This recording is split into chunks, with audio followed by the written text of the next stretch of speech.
क्या पढ़े थे?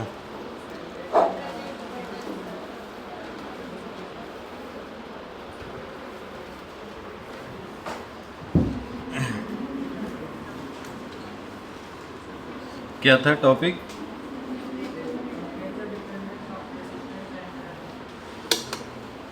ये चला था फिर क्वेश्चन हो गया था temperature dependence of resistance and resistivity. Question नहीं हुआ था, यही ना?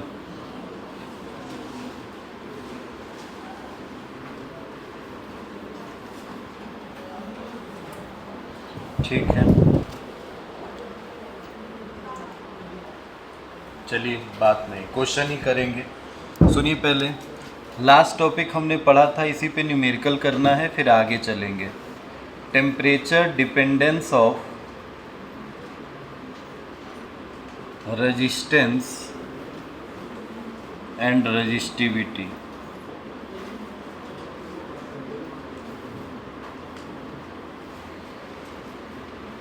ये टॉपिक था। रेजिस्टेंस जो चेंज होके जो रेजिस्टेंस आया था, नया रेजिस्टेंस जो मिला था, वो रेजिस्टेंस अगर हम R1 मान लेते हैं, या जैसे देखो हम फॉर्मूले में R0 R1 ऐसे लिख रहे हैं, आपको R1 R2 मानना है वो भी कर सकते हो, ठीक है। ऐसा नहीं है कि मैं केवल R0 लिख रहा हूँ, R1 लिख रहा हूँ। मैंने बोला कि जो नया रेजिस्टेंस आया था वो कितना आया था, या केवल तुम चेंज की जब बात करोगे तो ये कितना होगा, R0 अल्फ़ा डेल्टा टी, यही आया था चेंज इन रेजिस्टेंस। और अगर हम बोले कि अब नया रेजिस्टेंस कितना होगा, तो उसकी वैल्यू क्या, R1 इज इक्वल टू क्या कॉमन लिया गया था, R0 1 plus alpha delta T, क्या ये आया था। अब फॉर्मूले में ये फॉर्मूला याद रखना है, बस ये जो है ये न्यू रेजिस्टेंस है। कैसा रेजिस्टेंस है, न्यू रेजिस्टेंस है जो नया आ गया। और ये R0 कैसा रेजिस्टेंस है, इनिशियल रेजिस्टेंस है, ठीक है। तो इसको R1 को R2 मान लो और इसको R1 मान लो, R1 R2 करके कर लो, समझ रहे हो। जैसे R0 नहीं मानना चाहते हो तो इसको R1 और इसको क्या तब मानना पड़ेगा, R2। तो फॉर्मूले में बस क्लियर होना चाहिए कि ये है क्या और ये क्या है। इसकी बात करें तो इसमें क्या लिखा गया था, ये चेंज इन रेजिस्टेंस। रेजिस्टेंस में चेंज कितना है, ये डेल्टा आर है, क्लियर है। डेल्टा आर जो है वो चेंज इन रेजिस्टेंस है। सिमिलरली अगर हम रेजिस्टिविटी की बात करें तो delta rho is equal to alpha rho nought delta T, ये आया था, जिसमें ये क्या था, चेंज इन रेजिस्टिविटी, ठीक है। और अगर हम रेजिस्टिविटी के चेंज से नया रेजिस्टिविटी निकालें तो क्या रो वन कहलाएगा। Then rho one is equal to rho nought 1 plus alpha delta T, जिसमें रो वन क्या था, फाइनल रेजिस्टेंस या न्यू रेजिस्टेंस जो चेंज होके आ गया, रेजिस्टेंस नहीं न्यू रेजिस्टिविटी। और रो नॉट क्या हो गया तुम्हारे पास, इनिशियल रेजिस्टिविटी, ठीक है। ये हमारे पास फॉर्मूला है। बाकी डेल्टा टी क्या है, चेंज इन टेम्परेचर। सिमिलरली यहाँ पे भी डेल्टा टी का मतलब है final minus initial, T2 minus T1, ठीक है। T2 माइनस T1, चाहे यहाँ डेल्टा टी हो चाहे यहाँ हो, कहीं पे भी हो, उसका मतलब कितना आपने चेंज किया है, ठीक है। क्वेश्चन मैंने दिया था क्या कुछ, ठीक है। क्वेश्चन एक बार देखते हैं, बस थोड़ा सा रुक जाओ, बताना कौन सा क्वेश्चन है।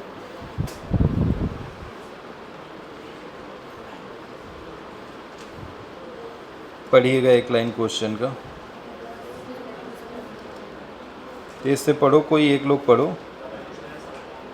The resistance of tungsten filament, यही है, ठीक है। सुनिए क्वेश्चन है, the resistance of the tungsten filament at 150 degree Celsius, कितने डिग्री सेल्सियस पे दिया है, ऐसे लिखो। अब R1 R2 नहीं, 150 डिग्री सेल्सियस पे ये टेम्परेचर पे रेजिस्टेंस कितना दिया है, तो हम इस रेजिस्टेंस को ऐसे लिखेंगे, रेजिस्टेंस एट 150 डिग्री सेल्सियस कितना दिया गया है, 133 है ना, 133 ओम।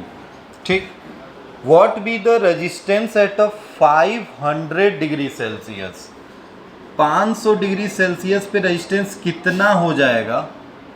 ठीक है, और क्या क्वेश्चन में दिया है, the temperature coefficient of the resistance of tungsten 0.0045, यही दिया है क्या, अल्फा की वैल्यू। टेम्परेचर कोफिशिएंट का मतलब यही होता है पर डिग्री सेल्सियस। बस इतना इन्फॉर्मेशन है। अब हमसे पूछा है कि बताइए 500 डिग्री सेल्सियस पे रेजिस्टेंस कितना होगा, तो पहले इसको देखो, इससे मैं एक इक्वेशन बना रहा हूँ। क्या, भूल जाओ ये सब क्या दिया है, पहले अपना फॉर्मूला लिखो, R1 is equal to R0 1 plus alpha delta T लिखा जा सकता है, क्यों भाई, चेंज इन टेम्परेचर। और इसी तरह इस पे भी लिखोगे तो फिर R1 is equal to R0 1 plus alpha delta T लिखा जाएगा। क्लियर। अब एक बात बताओ, ये जो 133 डिग्री पे तुम्हें 150 डिग्री पे तुम्हें दिया है, इसका मतलब पहले किसी अनदर टेम्परेचर पे रहा होगा। 0 मान लेते हैं, चलो कितना मान लेते हैं, ये फाइनल है, ये चेंज है, न्यू रेजिस्टेंस है। इनिशियल कितने पे रहा होगा, 150 डिग्री पे है तो कितने पे मान लें, 0 डिग्री पे। तो 0 डिग्री पे रेजिस्टेंस पता ना कितना है, क्या उसी को R0 माना जाता है क्या। अरे इनिशियल का मतलब क्या यही R0 कहलाएगा, और फाइनल में कितना हो गया 133। क्या वैल्यू मिल गई, ये R1 है, ये कितना है R0, R0 की वैल्यू R0 ही है। ठीक है, 1 प्लस अल्फा की वैल्यू पता है, और delta T 133 final minus initial, समझ रहे हो। तो कितना हो जाएगा ये, बोलो भाई, 133 R0 1 प्लस 0.0045, और टेम्परेचर का चेंज 133 में से 0 जाएगा तो कितना हो जाएगा, अच्छा ये टेम्परेचर 150 है, सॉरी मैं रेजिस्टेंस ले रहा हूँ, ये 150, यही होगा क्या, ध्यान से देखो 150 टेम्परेचर था। ठीक है, तो यहाँ पे टेम्परेचर अभी 150 है। इस वाले केस में आओ, इस वाले केस में फिर देखो क्या करेंगे, इनिशियल रेजिस्टेंस को अभी भी कितना मानेंगे, R0, टेम्परेचर कितना रहा 0 डिग्री सेल्सियस। तो इक्वेशन क्या बनेगा, R1 की वैल्यू क्या R500 कहलाएगी, is equal to R0 1 plus 0.0045, और टेम्परेचर कितने डिग्री का 500, क्योंकि 500 डेल्टा टी का मतलब बोला हूँ मैं T2 माइनस T1, तो T2 500 है और T1 कितना है 0, तो 500 ही आएगा। ठीक है, क्या दो इक्वेशन बन गए, equation number first and equation number second, दोनों को डिवाइड कर देते हैं, दोनों को डिवाइड कर दें, इसको ऊपर रखते हैं कि किसी की वैल्यू निकालनी है।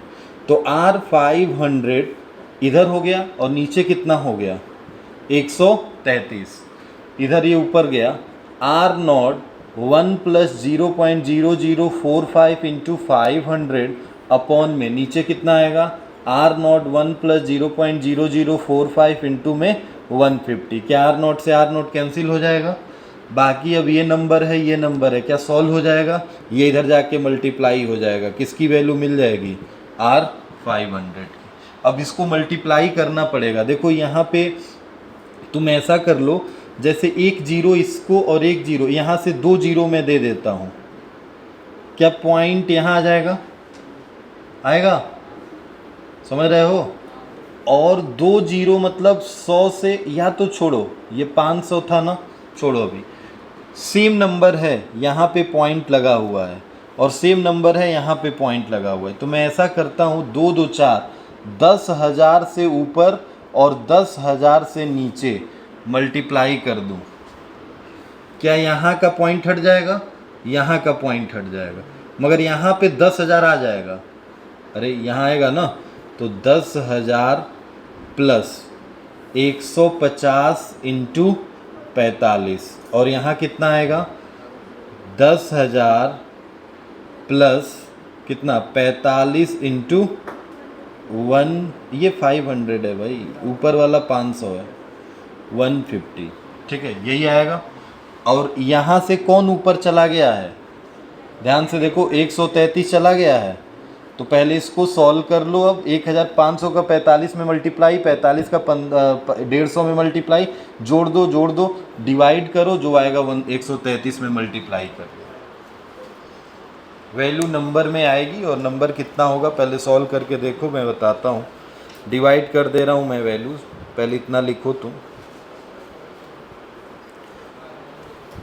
500 का 45 में 22,500, और 45 का 150 में 6,700।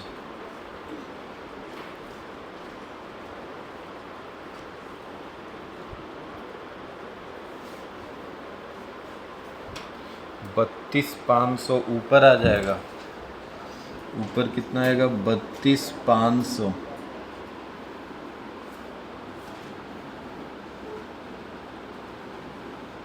अपॉन 45 गुणे 150 प्लस 10,000, 16,750। एक जीरो से एक जीरो कट गया, ये है 3250 डिवाइडेड बाई 1675, 1.94 मल्टीप्लाई विद 133, 258 ओम, 258 ओम आ रहा है, ठीक है, एग्जैक्ट सही है, सेम आंसर आ रहा है, 258 आंसर उसका भी आ रहा है। ये मल्टीप्लाई कर लो और जोड़ दो, 32,500 आएगा, ये 6,000 समथिंग होगा, और 6,750, और 10,000 जुड़ेगा तो 16,750। एक जीरो से एक जीरो कट गया, 1675 को 3250 से डिवाइड करेंगे तो दो बार में तो नहीं जाएगा, क्योंकि 16 2 32 हो जाता है, तो 16 दूनी 32 ज़्यादा हो जाएगा, तो 1 पॉइंट जाएगा, तो 1.94 में जा रहा है। 1.94 इंटू में 133 मतलब 258 ओम, ठीक है। अब क्वेश्चन कैसे किए हो अप्रोच में बता दिया हूँ, सेम यही फॉर्मूला लगेगा, चाहे वो रजिस्टिविटी का हो चाहे रेजिस्टेंस का। अभी रेजिस्टेंस दिया हूँ तो रेजिस्टेंस वाले में ही फॉलो किया हूँ। नोट कर लो, क्वेश्चन लिखो।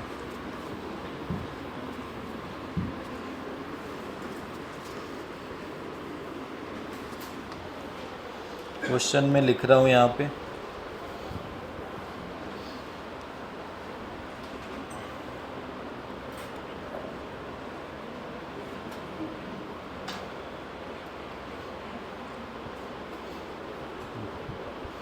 लिखें, बोले,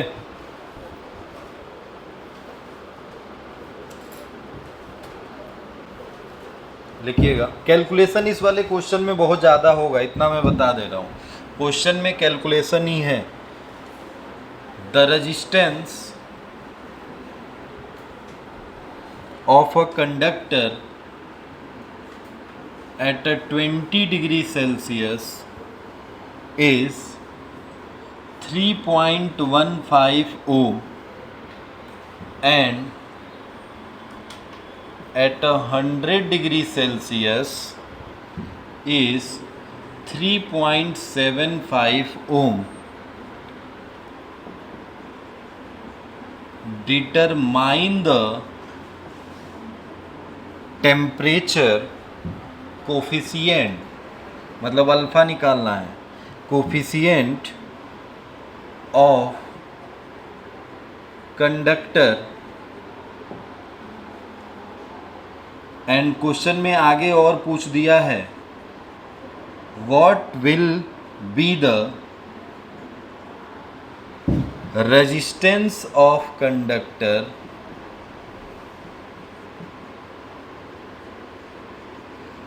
एट 0 डिग्री सेल्सियस। क्वेश्चन एक बार रीड कर लीजिए, मैं फिर से बोल दे रहा हूँ। The resistance of the conductor at a 20 degree Celsius is 3.15 ohm and 100 degree Celsius 3.75 ओम, थोड़ा सा बड़ा है। Determine the temperature coefficient of the conductor, alpha निकालो। और दूसरा पूछा है what will be the resistance of the conductor at a 0 degree Celsius. क्योंकि 20 पे दे दिया है, 100 पे दे दिया है, उसने 0 पे भी पूछ लिया आपसे। ठीक है, तो इसमें दो पार्ट हैं क्वेश्चन के, सॉल्व करिए। वैसे सेम दो इक्वेशन बनाइए, एक बार पहले इस वाले टेम्परेचर के लिए R1 निकालिए, एक बार इस टेम्परेचर के लिए R2 निकालिए। मतलब ये R20 कहलाएगा और ये कितना कहलाएगा, R100। दो इक्वेशन मिलेंगे, दोनों को डिवाइड करना, सेम कहानी चलेगी। इसमें ये देखो, ये पता था, ये पता था, नहीं पता था, मगर इसमें क्या ये भी पता है, ये भी पता है। R0 से R0 कैंसिल हो जाएगा। क्या इसमें अल्फ़ा पता था? हाँ, मगर क्या इस क्वेश्चन में अल्फ़ा पता है? नहीं, तो अल्फ़ा यहाँ भी आएगा, अल्फ़ा यहाँ भी आएगा। समझ गए हो? फिर ये वन टेम्परेचर ये भी पता है, ये भी पता है, क्रॉस मल्टीप्लाई कर दो, निकल जाएगा अल्फ़ा की वैल्यू। रख के सॉल्व करो, एक बार 20 पे और एक बार 100 पे। जल्दी बनाओ इक्वेशन, बस मैंने बोला कैलकुलेशन है। दो इक्वेशन बनाइए, दोनों इक्वेशन को डिवाइड करिए फटाक से।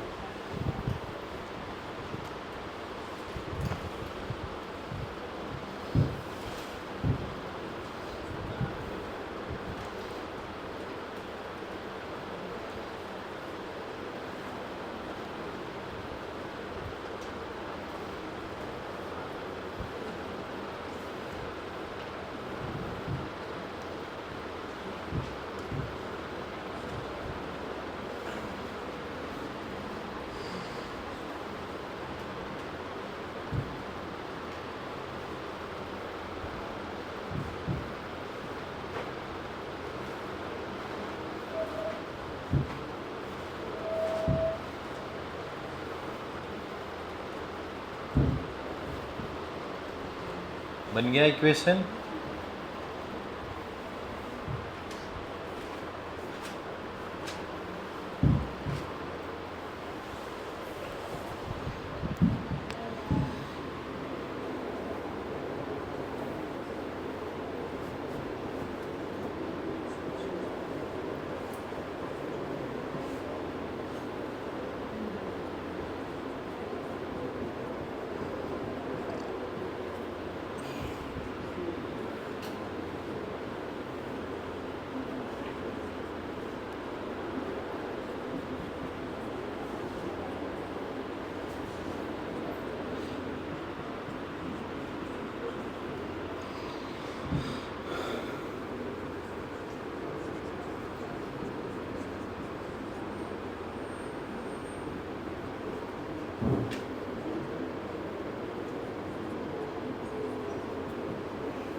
आपके लिए एक फॉर्मूला बना दिए हैं,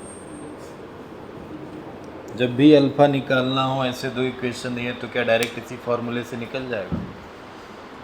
आप कर रहे हो ठीक है, आप देखो जो कर रहे हो सही है, मगर आप एक क्वेश्चन के लिए कर रहे हो।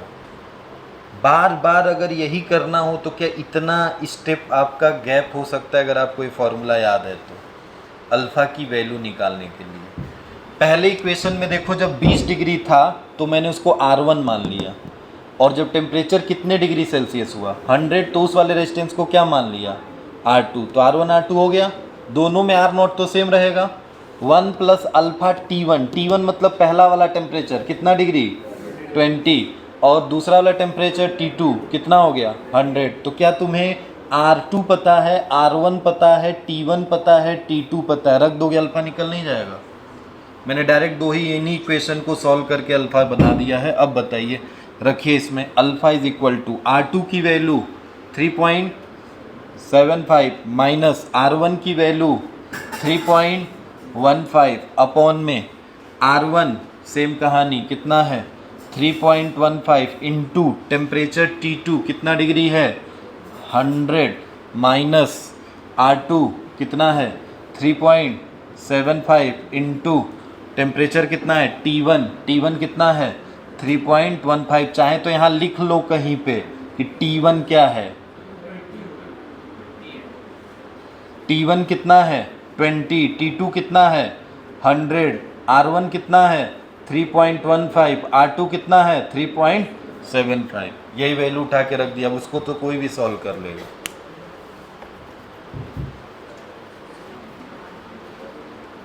आ गया, आंसर बता दे रहा हूँ, नोट कर लीजिएगा 0.0025 आया है।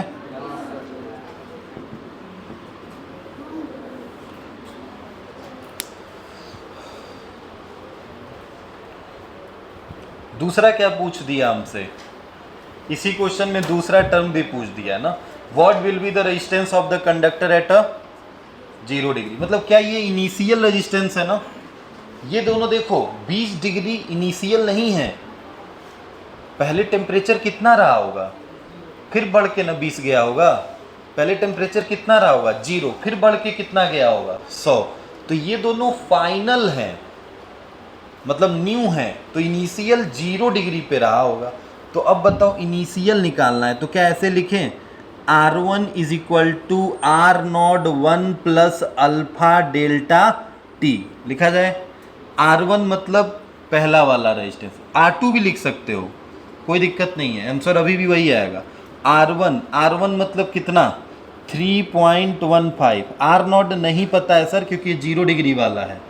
1 प्लस अल्फा की वैल्यू निकाल लिए हो 0.0025 एंड डेल्टा T टेम्परेचर का चेंज कितना हो रहा है देखो 20 माइनस हो रहा है ना, तो टेम्परेचर कितने डिग्री का होगा 20 होगा, फाइनल माइनस इनिशियल 20 माइनस 0 20। अब इसको सॉल्व कर लो, ये जोड़ दो मल्टीप्लाई करके, इसको इधर भेज दो, R नॉट मिल जाएगा। यही R नॉट कितने डिग्री सेल्सियस पे होगा 0 डिग्री सेल्सियस।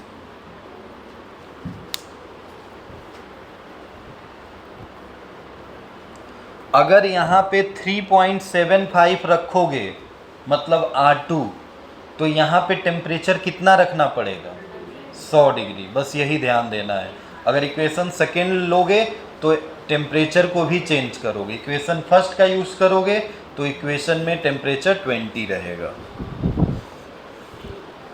आंसर आ रहा है 3 नहीं आया, 3 आ रहा है। 0.0025 मल्टीप्लाई विद 20 0.05 आएगा, और इसमें जोड़ देंगे 1 तो 1.05 हो जाएगा। समझ गए हो, ये होगा 1 प्लस 0.05 जुड़ जाएगा तो R नॉट कितना हो जाएगा 1.05, और इधर कितना चल रहा है 3.15, then R naught is equal to कितना हो जाएगा 3.15 डिवाइडेड बाई 1.05। क्या 3 आ जाएगा? अरे 105 में 3 का मल्टीप्लाई 315 ही तो होगा। 3 ओम, 0 डिग्री सेल्सियस पे 3 ओम। लिखिएगा नेक्स्ट क्वेश्चन।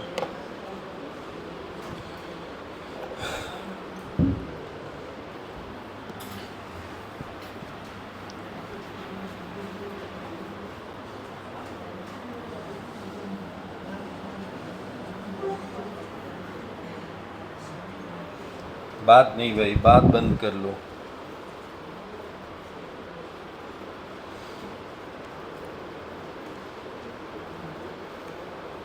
बोले the resistance of iron and copper wire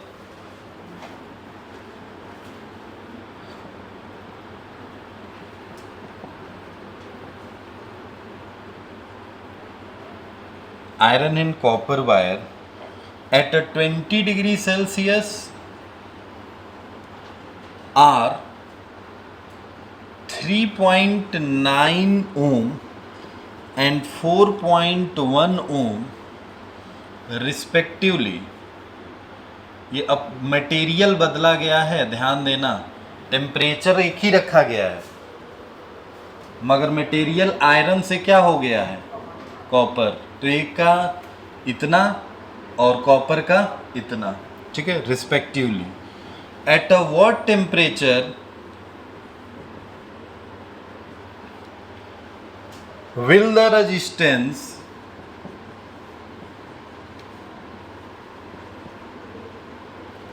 B equal, पहला, और इसी में पूछ रहा है फिर, नहीं पूछा एक ही है, बस उसने अल्फा की वैल्यू दे रखी है, एक बार कॉपर के लिए और एक बार आयरन के लिए, दोनों की अल्फा की वैल्यू अलग अलग है। टेम्परेचर कोफिशिएंट ऑफ आयरन दिया गया है 5 × 10⁻³ और कॉपर की वैल्यू है 4 × 10⁻³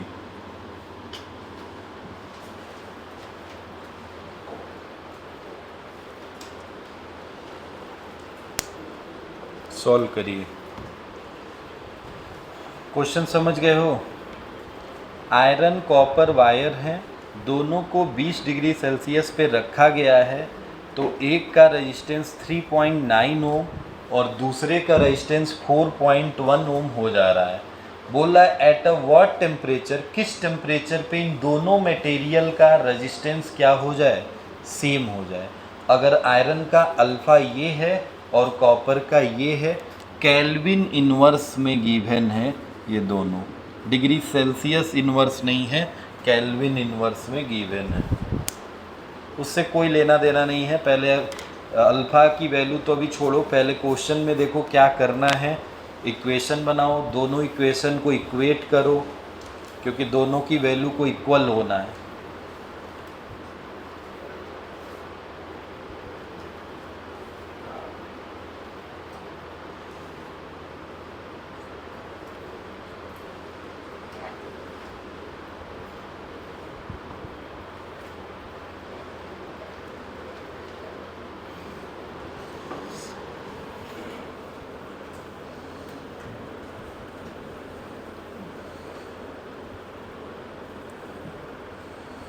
जल्दी बताइएगा।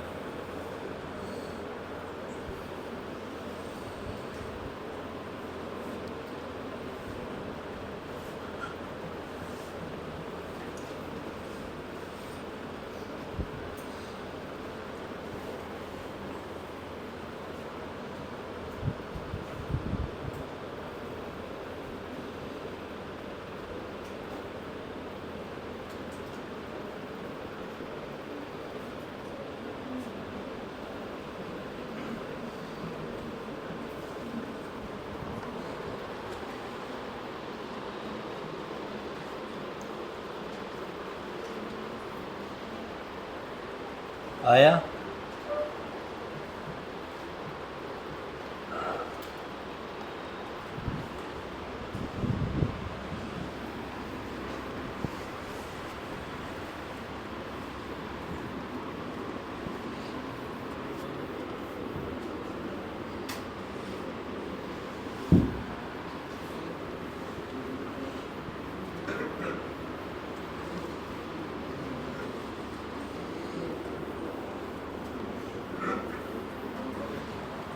बन गया इक्वेशन। क्वेश्चन में देख के आपको अब समझ में आना चाहिए था भाई। देखो, एक तो 20 डिग्री सेल्सियस पे दो सब्सटेंस का अलग है, तो टेम्परेचर तो 20 ही रखना है दोनों के लिए। मतलब यहां सुनिए, R20 R20 मगर एक बार किसके लिए, आयरन के लिए, और एक बार कॉपर के लिए। हमसे पूछा है eight a what temperature will the resistance will be equal, हमें नहीं पता है किस पे इक्वल होगा।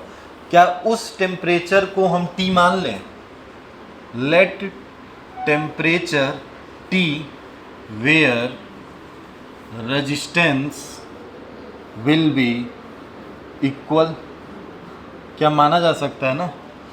तो पहले तो दोनों का फॉर्मूला निकालो, कितना होगा, ठीक है चेक करते हैं। R naught 1 plus alpha delta T लिखा जाएगा, बात नहीं। अब यहाँ सुनो, R naught 1 plus alpha delta T, इसके लिए अलग इक्वेशन, इसके लिए अलग इक्वेशन। ये मत सोचना अभी अल्फ़ा 1 अल्फ़ा 2 दोनों होगा, क्योंकि दोनों की अल्फ़ा अलग है। दूसरे में टेम्परेचर दोनों का कितने सेम रखना है ना, एक T टेम्परेचर पे किसी पे सेम होगा, मगर अभी दोनों 20 पे ही रखा गया है, समझ रहे हो। तो 20 फाइनल माइनस इनिशियल या इनिशियल माइनस फाइनल जो भी कर रहे हो, और आर नॉट दोनों के लिए भी अलग ही रहने वाला है, क्योंकि एक कॉपर है और एक आयरन है। कितना बोल रहे हो भाई आंसर,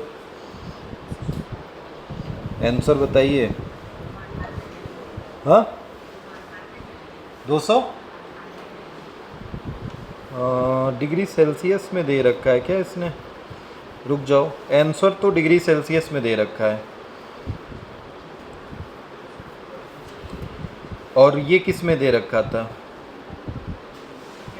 ये यूनिट ही गड़बड़ दे रखा है। उसको केल्विन में दे के यूनिट फिर चेंज नहीं किया होगा, या तो करके देख लो, हो सकता है आ जाए। आंसर आ रहा है 84.5 डिग्री सेल्सियस।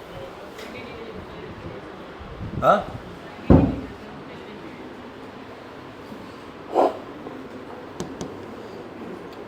चलो देखते हैं, ये केल्विन में ही रख के चेक करेंगे या डिग्री सेल्सियस में, हो सकता है ये गलत दे दिया हो।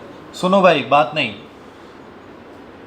किस टेम्परेचर पे इनकी वैल्यू सेम हो जाए, किस टेम्परेचर पे इनकी वैल्यू सेम हो जाए, तो सुनिएगा, ये आर नॉट किसका रहेगा,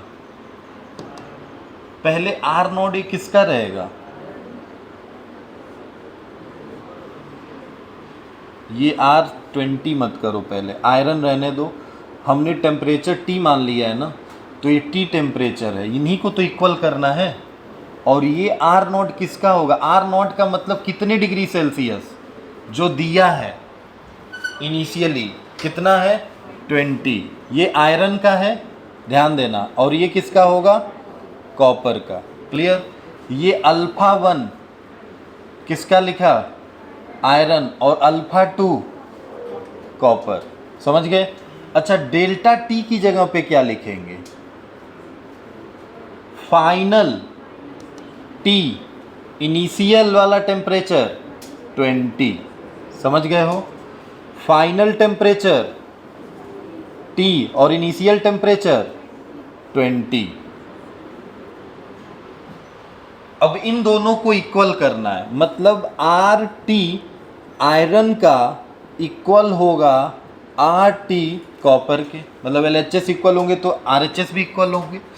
RHS में कितना है, R20 1 प्लस अल्फा आयरन का T minus 20 is equal to R20, ये कट नहीं जाएगा R20, क्योंकि ये R20 आयरन का है और ये R20 किसका है, कॉपर का। 1 plus alpha CU T minus 20 हो जाएगा इतना, वैल्यू रख दो।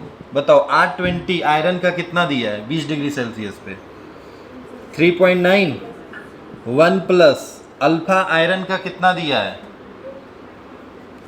5 into 10 to the power -3 T minus 20, ठीक है। क्योंकि एक देखो ये सेल्सियस में दे रखा है और ये केल्विन इनवर्स में अल्फा है, यही गड़बड़ लग रहा है, क्योंकि इसमें चेंज किया नहीं है, आंसर दे दिया है, उसमें आंसर आपका दे दिया है डायरेक्ट, ये तो सही है। अब आंसर या तो हो सकता है गलत है, क्योंकि देखो भाई कभी भी जब भी सॉल्व करना तो दिमाग से देख लेना कि ये 20 डिग्री सेल्सियस टेम्परेचर है, तो ये भी सेल्सियस में होना चाहिए था, ये दोनों केल्विन में दे दिया है, तो रख के सॉल्व करते हैं। अगर आंसर सही आ गया तो इसका मतलब है कि ये जो यूनिट नीचे लिखी गई है वो केल्विन में ना होकर डिग्री सेल्सियस में रही होगी, और अगर नहीं आ रहा है तो इसका मतलब चेंज किया गया होगा। तो पहले तो नॉर्मली रख के सॉल्व कर रहे हैं। Is equal to R20 copper का कितना है 4.1, 1 प्लस अल्फा कॉपर का कितना है 4 इंटू 10⁻³ T-20। कैसे लिखा जाएगा, देख रहे हो इतनी बड़ी वैल्यू आ रही है। अब इसको कैलकुलेशन करना है, अब तुम खुद सोचो कैसे सॉल्व होगा। देखो 5 इंटू 10⁻³ है, तो क्या इसको 5/1000 लिख सकते हो? लिख सकते हो, लिख लो।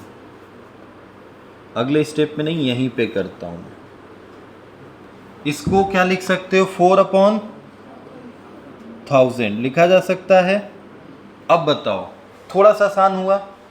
ये 1000 इसमें आ जाए तो 3.9 क्या 1000 हो जाएगा, प्लस यहाँ क्या होगा 5 मल्टीप्लाई कर दो, चलो 5T-100 हो जाएगा, अपॉन नीचे क्या चलेगा 1000 इज इक्वल टू 4.1 बाहर चल रहा है, चलने दो। ये 1000 यहाँ 4T-80 अपॉन में क्या 1000 से 1000 कट जाएगा, खत्म। यहाँ 1000 में से 100 और यहाँ 1000 में से 80 माइनस हो जाएगा। बाहर जो वैल्यू चल रही है मल्टीप्लाई कर देंगे। क्या यही T अब एक अननोन क्वांटिटी दिख रही है, अब कैलकुलेट हो जाएगा। अब इजी हो गया है। 3.9 बाहर चल रहा है, 1000 में से 100 जाएगा तो कितना हो जाएगा 900 प्लस 5T, और इधर 4.1 चल रहा है, 1000 में से 80 जाएगा तो 920 प्लस 4T, यही होगा ना। सॉल्व करिए, अब मल्टीप्लाई करिए भाई सब लोग, बताइए क्या 85 पॉइंट आ रहा है। T को एक तरफ पहले इन 3.9 को और 4.1 को भेज के अंदर अंदर मल्टीप्लाई कर लो, और नहीं करना चाहते हो पॉइंट में तो दोनों तरफ किससे मल्टीप्लाई कर दो 10 से। क्या पॉइंट हट जाएगा, इधर हो जाएगा 39 और इधर कितना हो जाएगा 41। अब तो कर लोगे 39 का 900 में, 39 का 5 में, देखते हैं 39 का 935,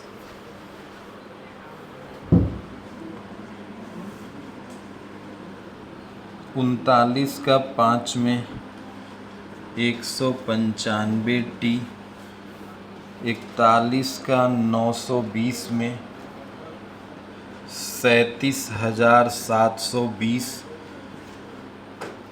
41 का 4 में 164T। बात नहीं भाई, इसको इधर भेज दो। 195T में से 164T घट जाएगा और 37,720 में से 35,100 घट जाएगा। तो 37,720 में से कितना घटाना है 35,100, तो 2,620 बचेगा। और 195 में से कितना घटना है 164, तो कितना बचेगा 31T। तो 2,620 डिवाइडेड बाई 31, 84.5। क्या चेंज किया गया है, नहीं, सेम आंसर आ रहा है। मतलब आंसर डिग्री सेल्सियस में होगा, तो इसको डिग्री सेल्सियस इन्वर्स कर लेना। क्वेश्चन गलत से उसमें प्रिंट हो गया होगा। आंसर आ रहा है 84.5 डिग्री सेल्सियस।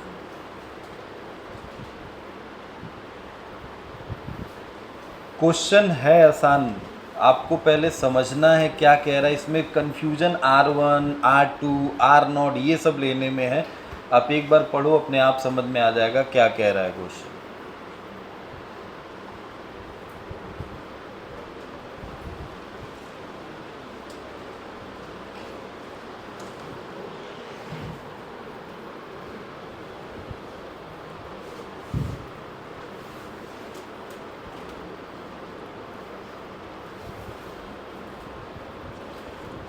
कर लोगे अपना क्वेश्चन? सेम ऐसे क्वेश्चन रहेंगे भाई, 2-4 फॉर्मेट मैंने बता दिया है। 1-2 क्वेश्चन अगर आपको होगा तो होमवर्क दे दे रहा हूँ, करके लाना। होमवर्क दे रहा हूँ तो करना है आपको। कितना भी कराया मैं, कितना क्वेश्चन कराया? 3 की 4? 3 ना, जो भी है 3 या 4 आप खुद देख लो। 3-4 क्वेश्चन से कुछ हो जाएगा? नहीं। आप सोच रहे हो कि पूरा ये टॉपिक का क्वेश्चन हम कर लिए? नहीं भाई, आपको करना पड़ेगा। और मैं अगर 3 और करा दूं तो पूरा आज का दिन ख़त्म हो जाएगा, तो अगला टॉपिक पढ़ नहीं पाएंगे। तो क्वेश्चन ऐसा नहीं कि ख़त्म हो गया, इस पर इतना ही क्वेश्चन बनेगा। बहुत क्वेश्चन है। अभी एनसीईआरटी के 2 क्वेश्चन कर लो, 3 कर लिए हो, 4, 3 2 5 हो जाएंगे। 1-2 क्वेश्चन आपको अगर लगता है एक्स्ट्रा तो कर लीजिए। बस आपको पता होना चाहिए। मैं क्वेश्चन इसलिए इसमें ऐसे अलग अलग कराया हूँ कि आपको समझ में आना चाहिए कि क्या दिया है क्या नहीं। आधा से ज़्यादा लोग को भी यही नहीं समझ में आएगा कि क्या दिया है। जैसे यहाँ पे दिया है कि 20 डिग्री सेल्सियस पे इतना है, तो किस टेम्परेचर पे, तो ये 20 डिग्री वाला यहीं रख देंगे, 3.9 और 4.1 नहीं, 3.9 एंड 4.1 ये है। किस टेम्परेचर पे सेम हो रहा है, तो वो टेम्परेचर नहीं पता है। उस टेम्परेचर की वैल्यू को हमें बस टी मानना है। ये दोनों सेम हो रहे हैं, तो इसका मतलब ये दोनों सेम हो रहे हैं, तो ये दोनों सेम होंगे। बस अब यहाँ हो गया, इसकी वैल्यू रख दो, इसकी रख दो। अल्फ़ा पता है, रख के सॉल्व कर दो।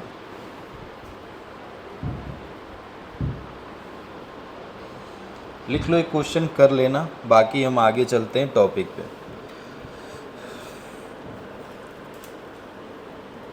एनसीईआरटी के क्वेश्चन हमेशा घर पे जाओ, इस टॉपिक से जो पढ़ाया जा रहा है जाके सॉल्व करो, चाहे एग्जाम्पल में दिए हैं और चाहे आपके एक्सरसाइज में। एडिशनल नहीं हो रहा है कोई दिक्कत नहीं, मगर एक्सरसाइज और एग्जाम्पल के तो कम से कम सॉल्व करो। लिखिए question, eight a what temperature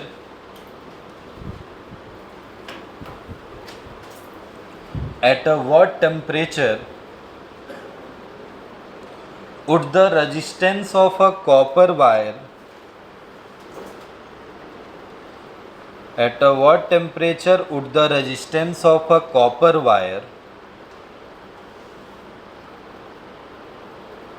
double its resistance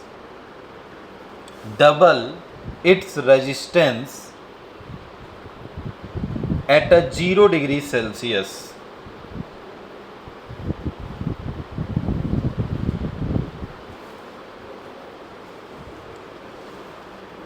full stop देके या क्वेश्चन मार्क बना लेना और उसके आगे लिखना, डज दिस टेम्परेचर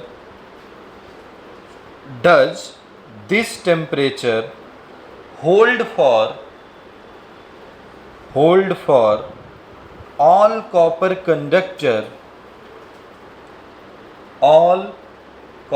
कंडक्टर या wire, all copper conductor regardless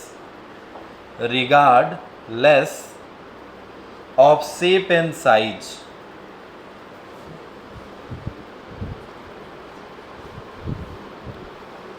ठीक है, बाकी एनसीईआरटी में 2-3 क्वेश्चन दिया है, दोनों तीनों कर लेना। हेडिंग डालो, limitation of Ohm's law.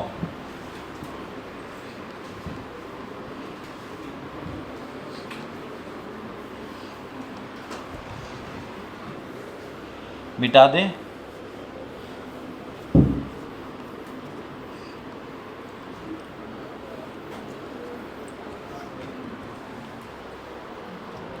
Heading डालिएगा,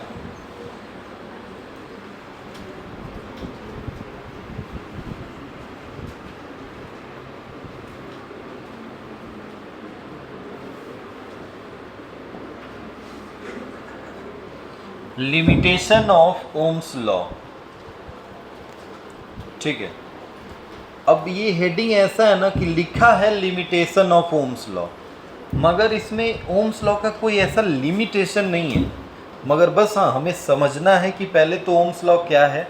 ओम्स लॉ को जैसे मान लो हमने बोला V is directly proportional to the I at a physical condition remain same. जब फिजिकल कंडीशन रिमेन सेम होता है तो उसमें भी I के डायरेक्टली प्रोपोर्शनल हो जाता है और वही क्या कहलाने लगता है, ओम्स लॉ। अब ओम्स लॉ कहाँ फॉलो नहीं करेगा क्या वही उसका लिमिटेशन है? समझ रहे हो ना? लिमिटेशन का मतलब जहाँ पे फॉलो कर रहा है वो तो बेनिफिट दे रहा है, जहाँ पे फॉलो नहीं कर रहा है क्या वही लिमिटेशन है? तो इस टॉपिक के अंदर हमें क्या पढ़ना है?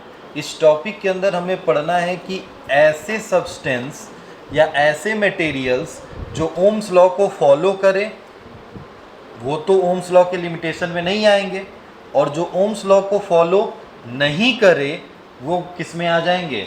लिमिटेशन ऑफ ओम्स लॉ में आ जाएंगे। तो इसीलिए इस टॉपिक के अंदर हमें क्या पढ़ना है, सुनिएगा ध्यान से। पहले ohmic conductor,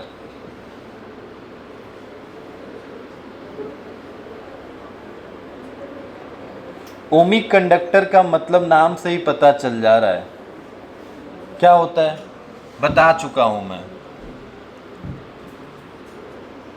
a conductor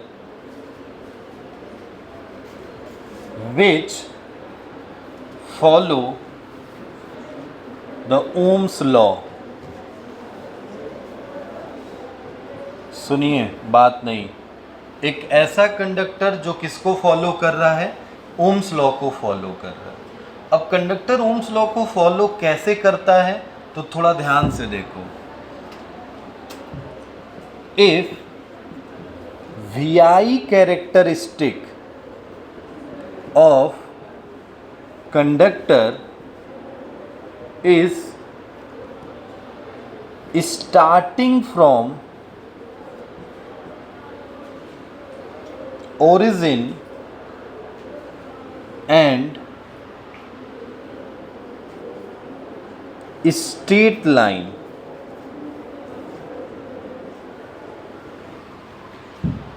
VI characteristic हमेशा कहाँ से स्टार्ट होना चाहिए?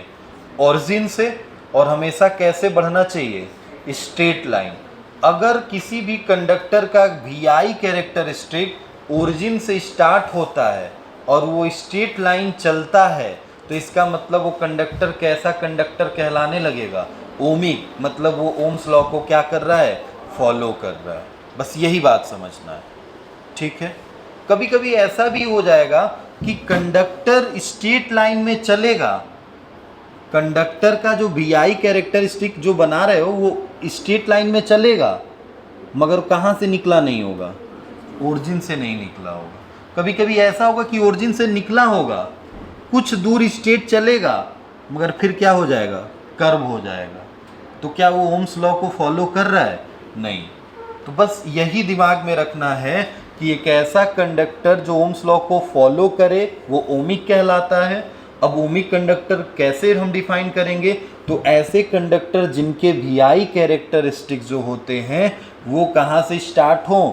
ओरिजिन से, एंड हमेशा कैसे चलें? स्ट्रेट लाइन चलें। क्लियर है?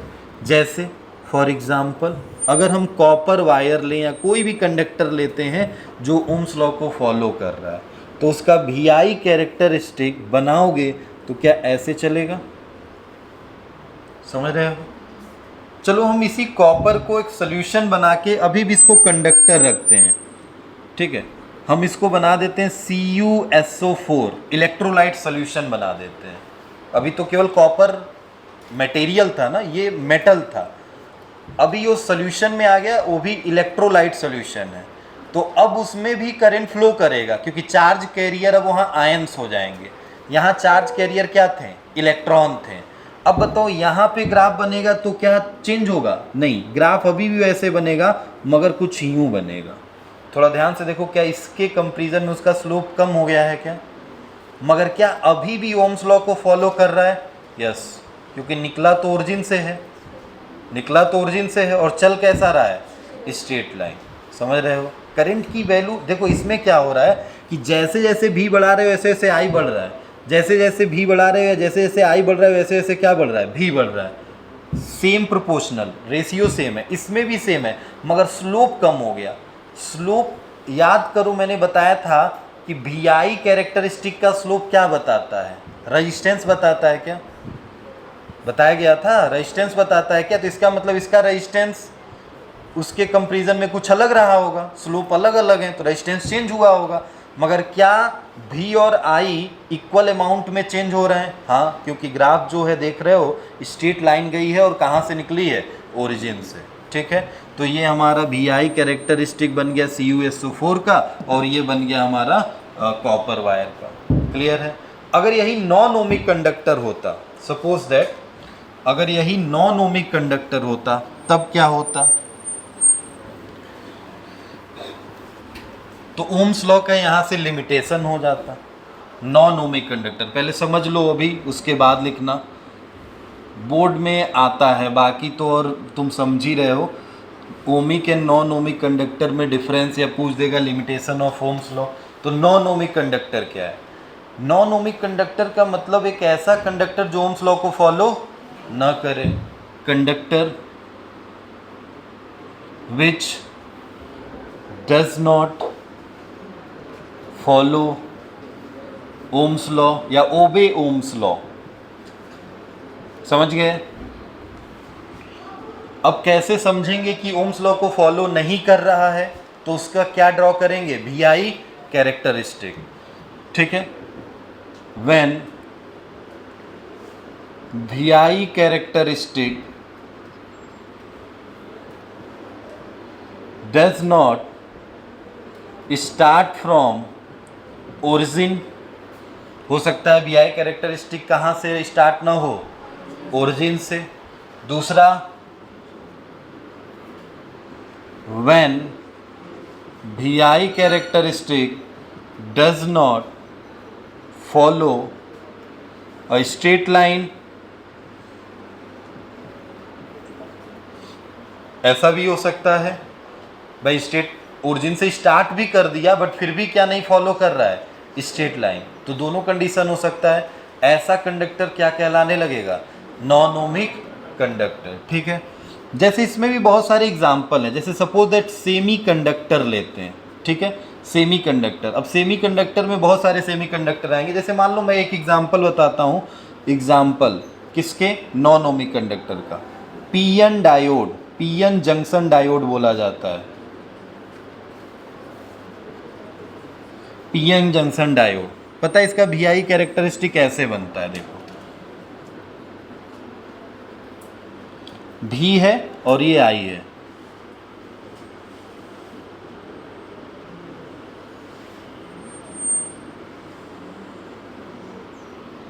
ये बनता है। इसमें प्लस माइनस दोनों चल रहा है। आधा ग्राफ इधर हटा दो तो थोड़ा ध्यान से देखो, क्या ओरिजिन से तो स्टार्ट हुआ है, मगर क्या स्ट्रेट लाइन चल रहा है? नहीं चल रहा है। ओरिजिन से तो स्टार्ट हुआ है, निगेटिव में भी जा रहे हो तो भी ये स्ट्रेट लाइन नहीं चल रहा है। ठीक है, ये यहाँ पे थोड़ा सा एकदम ऐसे स्ट्रेट हो जाता है ये। ठीक है, ये PN जंक्शन डायोड का ग्राफ है। क्या ये ओमिक कंडक्टर है? नहीं। ठीक है, ऐसे करके बहुत सारे हमारे पास हैं। थ्राइस्टर है, क्या कहते हैं, एक और डायोड है उसका नाम। सेमी कंडक्टर में तुम किसी का भी ग्राफ बना लो, चाहे गैल्नियम आर्सेनाइड हो, सिलिकॉन हो, किसी का भी तुम ग्राफ बना लो, वो सब किस में चले जाते हैं? Non ohmic conductor. Ohm's law को फॉलो नहीं करते हैं। मैं 2-3 का ग्राफ बना दे रहा हूँ। कुछ ऐसे भी होते हैं, ध्यान से सुनना, कुछ ऐसे भी ग्राफ बनेंगे, ये सेमी कंडक्टर नहीं है। एक ग्राफ ऐसे बनता है, ये V है और ये I है। थोड़ा ध्यान से देखो, VI कैरेक्टरिस्टिक ऐसा है। क्या बता रहा है ये? और स्ट्रेट लाइन तो चला है, क्या ओरिजिन से स्टार्ट हुआ है? नहीं। पता है इसमें क्या है? ये इतनी चीज़ें जो इसकी दिखाई दे रही है ना, ये इसका बैक EMF कहलाता है। बैक EMF मतलब ये ग्राफ देख के तुम्हें पता चल रहा है। देखो, तुमने क्या पढ़ा है? V is directly proportional to I। समझो मैं क्या बोल रहा हूँ। पोटेंशियल जीरो है, पोटेंशियल जीरो है तब तो कोई करंट नहीं जाएगा, मगर पोटेंशियल 1 वोल्ट हुआ तो भी इसमें कोई करंट नहीं है। 2 वोल्ट कोई करंट नहीं, 3 वोल्ट कोई करंट नहीं, 4 वोल्ट कोई करंट नहीं, 5 वोल्ट कोई करंट नहीं। बट जैसे 5 वोल्ट से थोड़ा सा आगे गए, क्या अब ये ग्राफ ऊपर चलने लगा? मतलब किसकी वैल्यू बढ़ने लगी? करंट की। तो क्या इतना EMF को सेट करके रखा है अपना कि इतने तक तो मैं नहीं हिलूंगा, इसके आगे हिलूंगा? ऐसा EMF क्या कहलाने लगता है? Back EMF। कुछ चीज़ों में मिलता है, जैसे उसको शायद पोटेंशियल मीटर कहते हैं, पोटेंशियोमीटर होता है, वो उसमें कुछ भरा जाता है, कोई सोल्यूशन होता है, डिफरेंट टाइप का पोटेंशियोमीटर है। अभी देख लेते हैं, एनसीईआरटी में गिवन है ग्राफ, ये ग्राफ और एक गैलियम आर्सेनाइड का, 3 ग्राफ याद होगा, पूरा नोट कर लो, मैं इनका ग्राफ बना दे रहा हूँ थोड़ा। नॉन ओमिक कंडक्टर में ये तो बन गया पीएन जंक्शन डायोड, ठीक है। वाटर बोल्ट मीटर है, पोटेंशियोमीटर नहीं है, नाम है वाटर बोल्ट मीटर। ये भी नॉन ओमिक कंडक्टर में काउंट होता है।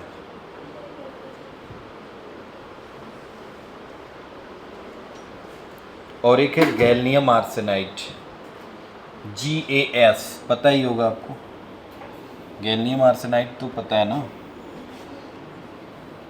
इसका ग्राफ ही थोड़ा अजीब होता है।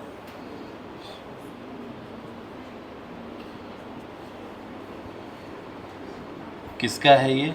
GaS, gallium arsenide. ये सब नॉन ओमिक कंडक्टर में, ऐसे बहुत सारे हैं, जैसे थ्राइस्टर भी है। थ्राइस्टर का ग्राफ ऐसे ऐसे एस की तरह चलता है पूरा। हो सकता है ऑप्शन में दे दे थ्राइस्टर, ओमिक कंडक्टर या नॉन ओमिक कंडक्टर, तो वो भी लिख लेना थ्राइस्टर। अब ये सब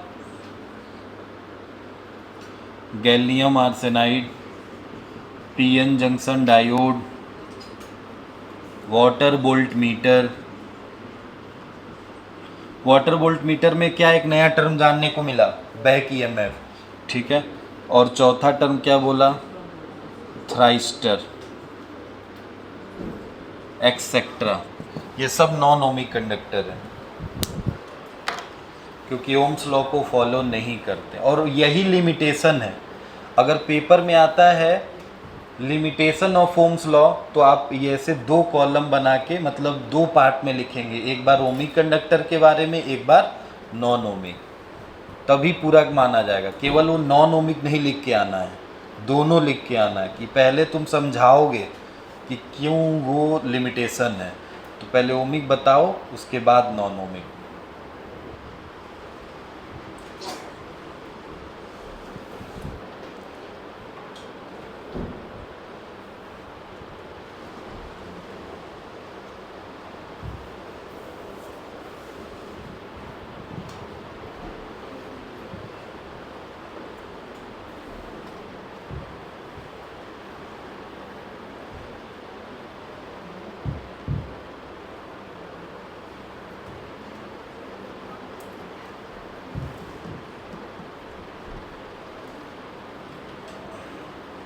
जल्दी करिए, हो गया। इधर हेडिंग डालिएगा सुपर कंडक्टिविटी। ये थ्योरेटिकल पार्ट है, बस बोर्ड में आता है और नॉलेज होना चाहिए।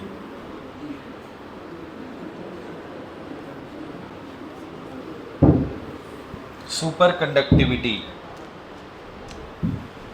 ये भी एक थ्योरेटिकल ही पार्ट है, छोटा सा टॉपिक है, ख़त्म कर लेते हैं इसको।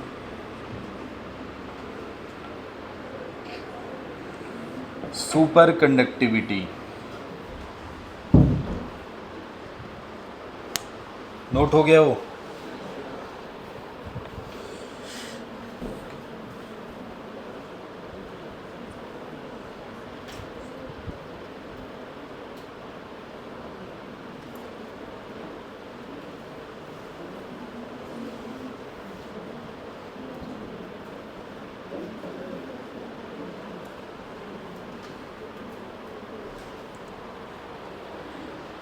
जल्दी करिए भाई। अच्छा, ये देखो क्या लिखा मैंने, हेडिंग है सुपर कंडक्टिविटी, मतलब कहीं ना कहीं ये सुपर कंडक्टर वर्ड से ही बना है, सुपर कंडक्टिविटी। तो समझो क्या है, देखो थोड़ा सा बात करें पहले। 1911 में नाम था कैमरलिंग ओन्स, ONNES, कैमरलिंग ओन्स, 1911 में, ठीक है। इन्होंने एक एक्सपेरिमेंट किया था, हॉलैंड की लेंडन यूनिवर्सिटी है, लेंडन यूनिवर्सिटी नाम सुना होगा आपने शायद, लेंडन यूनिवर्सिटी कहाँ पे है ये? हॉलैंड में। इन्होंने एक्सपेरिमेंट किया था वहाँ पे, वहीं से सुपर कंडक्टर की खोज, इन्वेंशन या डिस्कवरी मानी जाती है। इन्हीं को दिया जाता है श्रेय, किसको? कैर्लिंगन ओन्स को। कब? 1911 में, बहुत पहले की बात है, और लिंडन यूनिवर्सिटी हॉलैंड में। ये बस थोड़ा सा जानना ये है कि इन्होंने एक्सपेरिमेंट किया क्या था। तो इनका एक्सपेरिमेंट था, इन्होंने एक मटेरियल लिया और उस मटेरियल के टेम्परेचर को धीरे धीरे धीरे ठंडा, मतलब उसको कम टेम्परेचर पे रखते गए। पहले अभी ये जैसे रूम टेम्परेचर पे 27 डिग्री सेल्सियस, उससे थोड़ा सा और कम किया, उससे थोड़ा 27 डिग्री सेल्सियस का मतलब समझ रहे हो 300 केल्विन है, बहुत ज़्यादा टेम्परेचर है। उससे कम किया और कम किया और कम किया। उन्होंने टेम्परेचर को एक मटेरियल का कॉन्टिन्यूअस फॉल डाउन कराया। जैसे टेम्परेचर धीरे धीरे कम हो रहा था तो उनको देखने को मिला कि रजिस्टेंस और रजिस्टिविटी की वैल्यू उसकी चेंज हो रही थी। रजिस्टेंस बदल रहा था, रजिस्टेंस कम होते हुए जा रहा था। अब एक समय ऐसा आया जहाँ पे वो कंडक्टर अपने पूरे रजिस्टेंस, या वो मेटल या एलॉय जो भी रहा होगा, उसने अपने पूरे रजिस्टेंस की वैल्यू को कंप्लीटली लॉस कर दिया। अब उसके पास कोई रजिस्टेंस ही नहीं बचा। जब किसी कंडक्टर के पास कोई रजिस्टेंस नहीं रहेगा तो क्या वो कंडक्टर सुपर कंडक्टर कहलाने लगेगा? समझ रहे हो? तो एक सर्टेन टेम्परेचर पे जब वो पहुंचे तो उन्हें दिखाई दिया कि भाई ये तो एलॉय अपना पूरा रेजिस्टेंस ही लॉस कर दिया है। पूरा रेजिस्टेंस लॉस हो गया, मीन्स क्या बन गया? वो सुपर कंडक्टर। और इसी फिनोमिना को क्या नाम दे दिया गया? Super conductivity. समझ गए हो? ठीक है। तो क्या इन्होंने एक्सपेरिमेंट किया? इन्होंने लिखा, बोला when we fall in temperature of metal or alloy, they completely lose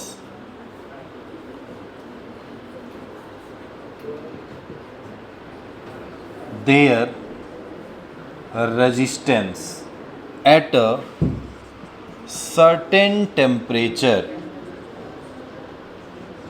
They become, बात बंद कर लो,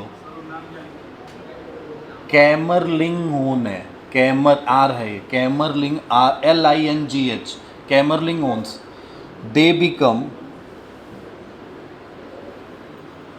क्या बन जाते हैं? Super conductor.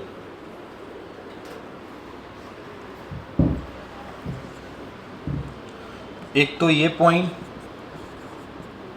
The temperature at which metal and alloy become a superconductor is called critical temperature. क्या लिखा है? ध्यान से सुनिएगा। When we fall in a temperature of a metal or alloy, they completely lose in their resistance. अपने resistance को loss करते हैं। At a certain temperature, जैसे हमने तो टेम्परेचर घटाया है, तो घटाते घटाते घटाते एक समय ऐसा आएगा कि वो अपने पूरे किसको लॉस कर देंगे? रेजिस्टेंस को। तो किस टेम्परेचर पे करेंगे? At a certain temperature. तो क्या बन जाएंगे? वो सुपर कंडक्टर। अब उस सर्टेन टेम्परेचर का नाम भी कुछ होगा, तो इन्होंने बोला the temperature at which metal and alloy become a super conductor. जहाँ पे ट्रांजिशन हो रहा है, वो मेटल से कंडक्टर से सेमी कंडक्टर बन रहा है, तो कोई टेम्परेचर रहा होगा, उस टेम्परेचर का नाम क्या बोला गया? Critical temperature. ठीक है, कॉल्ड क्रिटिकल टेम्परेचर। हर एक मेटल के लिए क्रिटिकल टेम्परेचर अलग होता है। इनका एक्सपेरिमेंट मरकरी पे था। मरकरी भी एक मेटल है ना, तो Hg। इनका एक्सपेरिमेंट किस पे था? Hg पे। तो इन्होंने Hg पे एक्सपेरिमेंट किया और Hg का 4.2 केल्विन इनको मिला। क्या? Critical temperature. इन्होंने देखा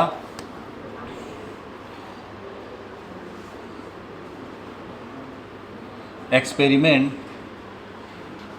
ऑफ सुपर कंडक्टर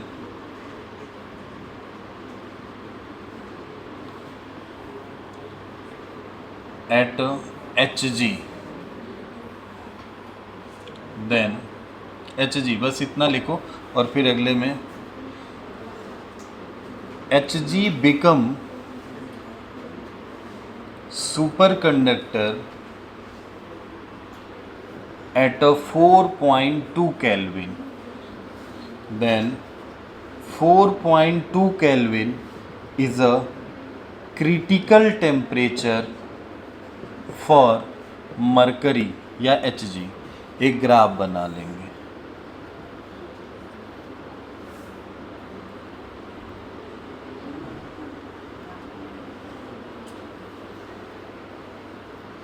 ये ग्राफ में देखो क्या है, क्या लॉस हो रहा है उसका, रेजिस्टेंस, समझ रहे हो, उसका क्या लॉस हो रहा है, रेजिस्टेंस।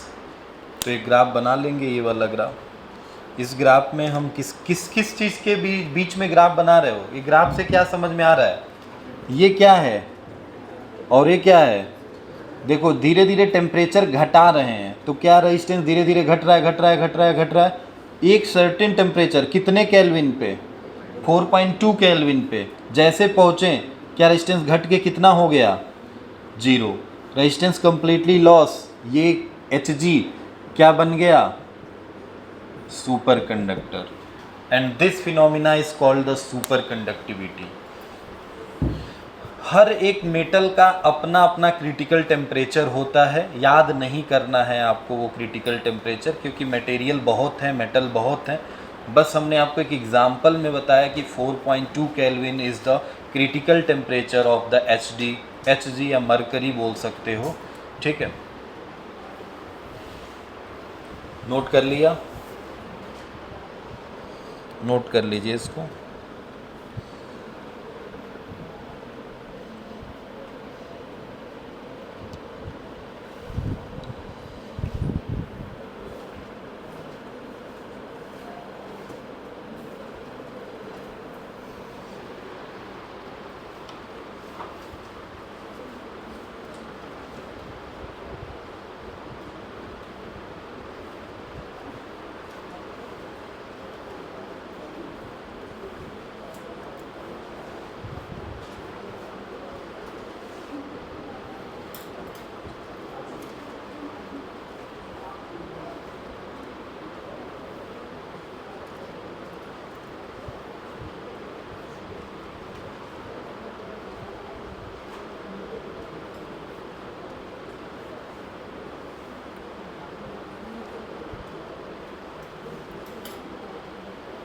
हो गया, नोट कर लिया।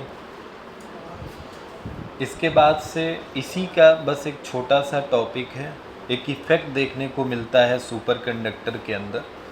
जैसे सुपर कंडक्टर जब कोई मटेरियल बन जाता है तो हम उसका बिहेवियर चेंज देखेंगे। जैसे मान लो ये मटेरियल है और ये मटेरियल अभी कंडक्टर है, तो इसका बिहेवियर अभी कुछ और होगा, क्योंकि इसको नॉर्मल 27 डिग्री सेल्सियस पे रखा गया है, या मान लो 300 केल्विन पे रखा गया है।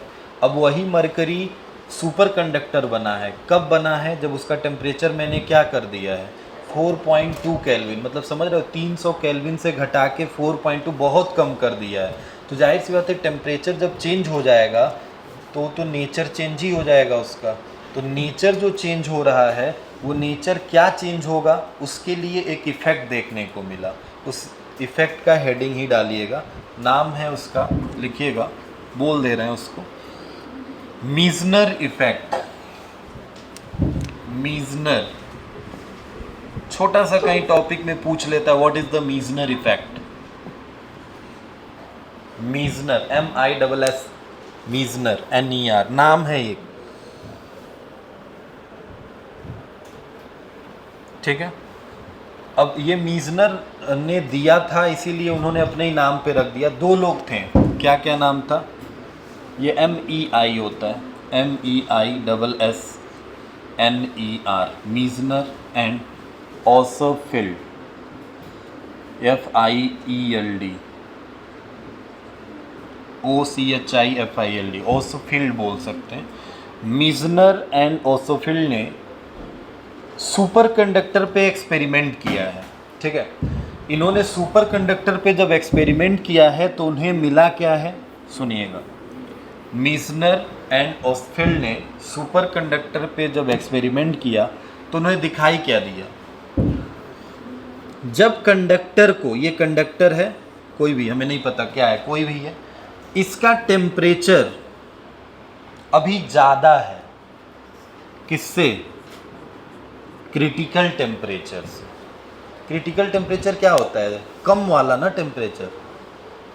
अभी ये रूम टेम्परेचर पे रखा गया है, अभी इसको घटाएंगे, अभी क्या बड़ा हो जाएगा, क्रिटिकल टेम्परेचर बड़ा हो जाएगा। जब क्रिटिकल टेम्परेचर बड़ा हो गया, मतलब क्रिटिकल टेम्परेचर की वैल्यू बड़ी है, ये छोटा, तो क्या वो सुपर कंडक्टर में चेंज हो जाएगा। तो बस ऐसे समझना, अब ये सुपर कंडक्टर नहीं बना है। उस केस में जब इससे इन्होंने मैग्नेटिक फील्ड लाइन को पास कराया तो मैग्नेटिक फील्ड लाइन ऐसे पास कर गई। ये कौन सी लाइन है, magnetic field line, MFL, conductor से पास कर गई। बट जैसे ही इन्होंने इसी कंडक्टर को क्या बना दिया, बोलो भाई, सुपर कंडक्टर। अब इसी मैग्नेटिक फील्ड लाइन को जब इन्होंने पास कराया तो मैग्नेटिक फील्ड लाइन सब ऐसे जाने लगी। पढ़ा होगा आपने ये तो, क्यों भाई, पढ़ा है क्या, किस चैप्टर में, मैग्नेटिज्म एंड मैटर में भाई। डायामैग्नेटिक, पैरामैग्नेटिक, फेरोमैग्नेटिक्स पढ़ा है। कौन सा मटेरियल बन गया ये, पैरा की डाया कि फेरो,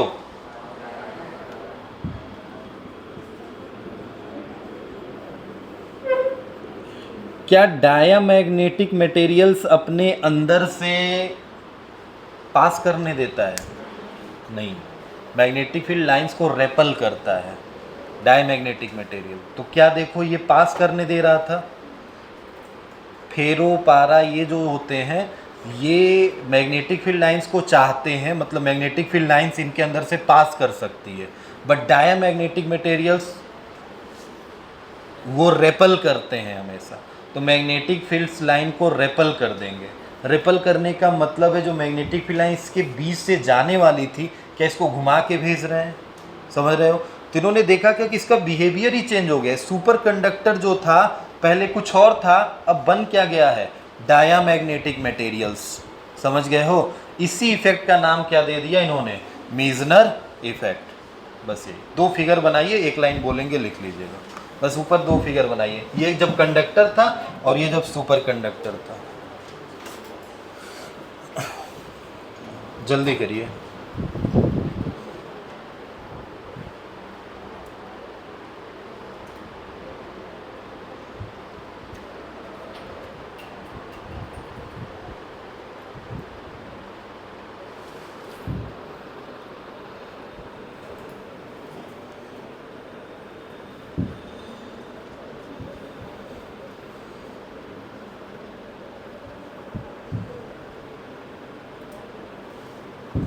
टेम्परेचर चाहे तो इसके नीचे जैसे लिखे तो वैसे भी लिख सकते हो, T is greater than TC, and इसमें T ये लिख सकते,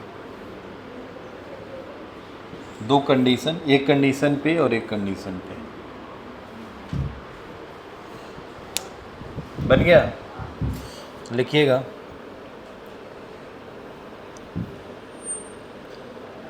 the expulsion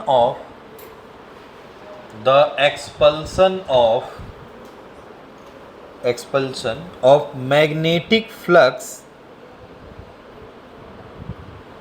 the expulsion of magnetic flux from a superconductor material या superconducting material, from superconducting material when it is cooled, ठंडा किया जा रहा है, when it is cooled to a temperature below the critical temperature, it is cooled to temperature below the critical temperature in a magnetic field is called Meissner effect.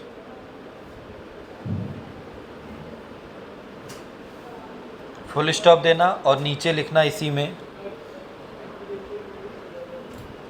क्या,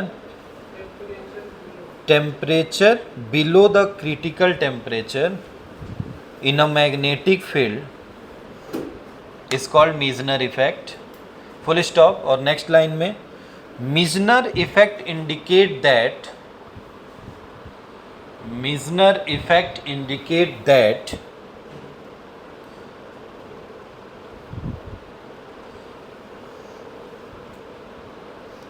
as the superconductivity appear in a material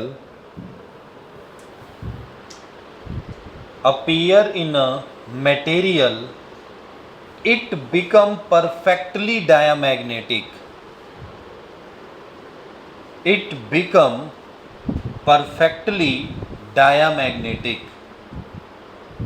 ठीक है, अगर वो super conductivity उसके अंदर आती है तो क्या बन जाएगा, परफेक्टली डायमैग्नेटिक। ठीक है, ये उसका रूल है। और एक्सपल्सन होगा मैग्नेटिक फील्ड का जब वो टेम्परेचर किससे नीचे जाएंगे, हम किससे नीचे जाएंगे, क्रिटिकल टेम्परेचर से। ठीक है, मतलब उसे ठंडा करेंगे, कूल्ड करेंगे।